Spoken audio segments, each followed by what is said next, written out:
फैबाय नै आंना गारिया बेनो गुवाहाटि थांसिगोन आं गुवाहाटि डिमापुर टाउन बियो डिमापुर टाउन नायबाय था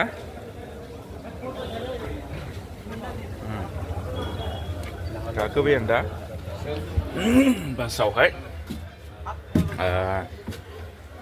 सीट नाम्बार आंना 10 आवसोमोन नाथाय खोमसि दासो हगारजेननो नागिरनाय हिसाबै बेबायदि आरो दा गाखोबाय आङो गाखोनानै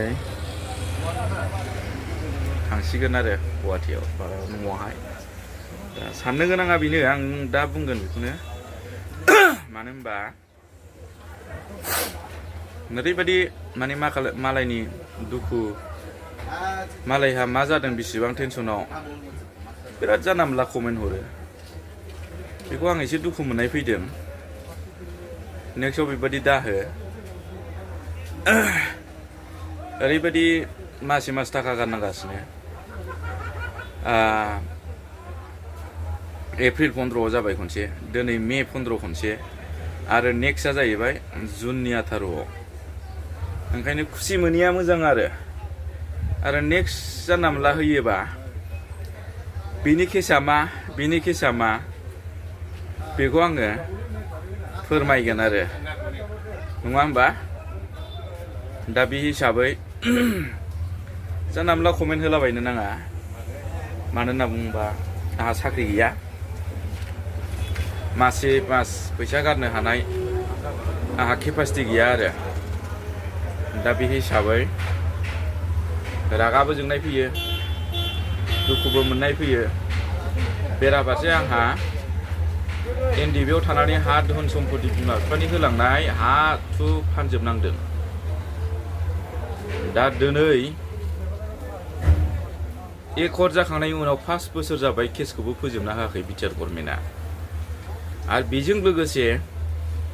खुनु आंहा मावनानै जानो हानाय आंहा सुबिदा गैया आं नोंसोरबायदि आथिं गोरा नङा आं हाजिराबो मावनो हाया मानो आंहा देहाया प्रब्लेम दा बे देहा प्रब्लेमखौ सुस्रां जानांगौनि सार्थ'आवहाय आङो सरकारजों मिलायदोंमोन नाथाय सरकारा बिदिखौ खेराया आरो बिदिखौ नायसना मानो खुद आं MLA नाव थानाय मानसि MLA नि न'आव लोगोसे MLA जोंनो आङो गामि बे पार्कआव ओनसोलाव आङो स्पेस हैनाय मानसि ना बे हिसाबै आं ओंखारदों आं बिराद आसा खालामदोंमोन आंनि देहानि जेंनाखौ सुस्रांनानै होगोन होननानै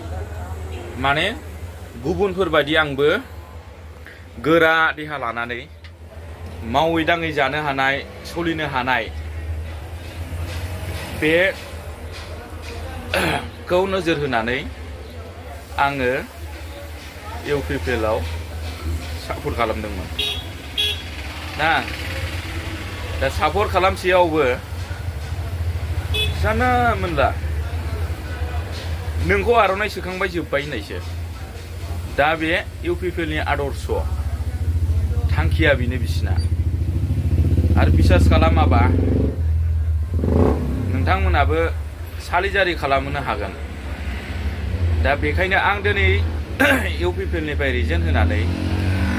मानो सरकार गैयै जेनाखि N.D.F.B.NI निफ्राय जोनोम जानाय पलिटिकेल पार्टियाव आं मानो इनभल्भ जानांदों बैयाव मोनदेरनाय गैया गथिखे बे गावनि बिमानि थैजों जोनोम जानाय होनना बुंजायो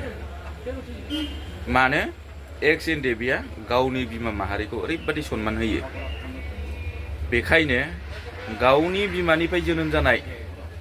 बा गावनि आफादनिफ्राय गावनि N.D.F.B.NI निफ्राय जोनोम जानाय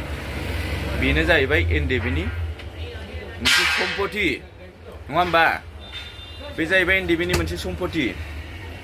दा बेखायनो आङो साफ्रामबो N.D.F.B खौ आं खावलायहरगोन दिनैनि दिनाव ना दिनैनि दिनाव आं खावलायहरजोबगोन गासिखौबो जेरैखि जाया मानो बे समानो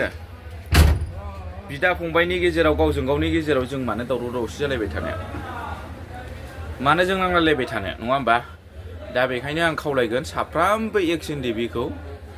बे APB जेनाखि एक्स N.D.F.B.NI जोनोम जानाय APB पलिटिकेल पार्टियाव गासैबो इनभल्व जानो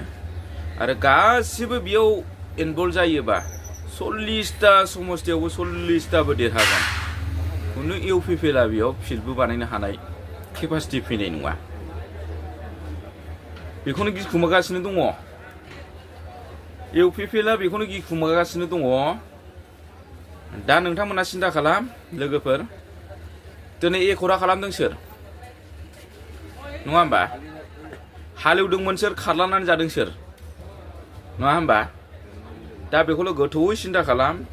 नोंखौ N.D.F.B. होननानैबो बिसोर रिसपन्स होनाय नङा नोंखौ N.D.F.B. एकर्डगिरि होननानैबो नोंखौ सनमानबो होनाय नङा बिसोरो मानो पलिटिकेलजों आलदा लाइन लाङो बिसोरो मानो राजनितिगिरिया जोंसो नङा होमबा नोंसोरो सापर्टल' हो बे सिस्टेमाव थाङो दा बेखौनो आं दुखु मोनदों केसनि थ्रुयै आं बुंदों दे डाइरेक्टखा दाबो केस जोबाखै एकर्ड जानानै सान्ति सक्ति खालामदों एग्रिमेन्ट खालामदों नाथाय मोजां एकर्डखौ आं बासिया खिन्थु N.D.F.B. दि फुटबल बादि जोखोदाव दोनजोब्बाय जाबाय गावस्रा ना बेदर नङा होमबा थाखा फैसानि अभाब गैयै 1500 कौटि थगायनानै जाजोब्बाय नङा होमबा दा बे हिसाबै दिनै आं बिथांमोनखौहाय सोंखारिबाय थानाय जागोन आरो नङा होमबा सोंखारिबाय थानाय जागोन दुखु दाहाया जोंनि गोरबोआव दङ दुखु दाहाया जोंनि बिखायाव दङ मिथिबाय दा बे हिसाबै आं बिथांमोनखौ बखिबाय थागोन बुंबाय थागोन बुंबायानो थागोन आरो बुंलांबाय थागोन मिथिबाय दा N.D.F.B.नि खाबुआ बेल'नो मोनसेल' खाबुखासै बे समावनोसै बिदा फंबाय एखे लोगोसे थोरसि गंसेयाव जालायलायनानै फैजोबनाय मानसि हिसाबै आरो लोगोसे रानलायनानै थोरसि गंसेयावनो जालायलांनांगौनि खाबुआ बेनोसै आरो बेनि अनगा जेबो गैला दा बेखायनो आं गासैखौबो खावलायखांबायबो आरो खावलायबावगोन आङो गासिबो एक्स N.D.F.B.आ बे EPB आवहाय सापर्ट जाजोबनांगौ होननानै आं सानगोन आरो मानो नङाबा पाब्लिकफोरजों जों दुसि जासिगोन पाब्लिकफोरजों जोङो रायखुमा जासिगोन सोरजोंबा गाबै सावखुमा जानो हागौ मानो बै व्यक्तिनि न'आवदि थायै जादों N.D.F.B.आ गावनो गोदाव सोराव हिसाबै जेबो होनो हायाखै गुबुनजों सलायजानानै गुबुनजों नाख्रेबजानानै गुबुनजों नासयजानानै गुबुनजों नङा होमबा दा सैमा बादि जोंखौ एक्स N.D.F.B.खौ माने नासयगासिनो दङ मिथिबाय जेबो प्रफिट होआखै जेबो उन्नति होआखै जेबो माबा मोनसे खालामाखै दा बै बिथांमोनहाबो जों जानायनि बेलायावहाय N.D.F.B.आ ओंखाम जानायनि बेलायाव सोरबा मिलिटारि थांबाय सोरबा माबा थांबाय आर्मि पुलिस थांबाय नङा होमबा हेरेसमेन्टआ बिथांमोनाबो जादों बिथांमोनाबो हा फाननांदों खिन्थु हमजानानै बिथांमोनाबो ओरैबायदि जानांदों मिथिबाय दा बेखौहाय बिथांमोनहाबो गोसोआव गाबखांनाय फैगोन आरो N.D.F.B.आ दिनै मेजरिटि जानानै गावनि आथिङाव गाव गसंनानै बिथांमोनखौ नायनांगौनि खाबुआ बे समावनो आङो बेखिनिखौनो बुंनानै दोनथ'बाय बे डिमापुर टाउन दै नागालेण्ड बियो ओरैबायदि गारि दङ नै नायजोब मिथिबाय आं गाखोबाय थांगासिनो दङ आङो बेखिनियानो गोजोन्थों।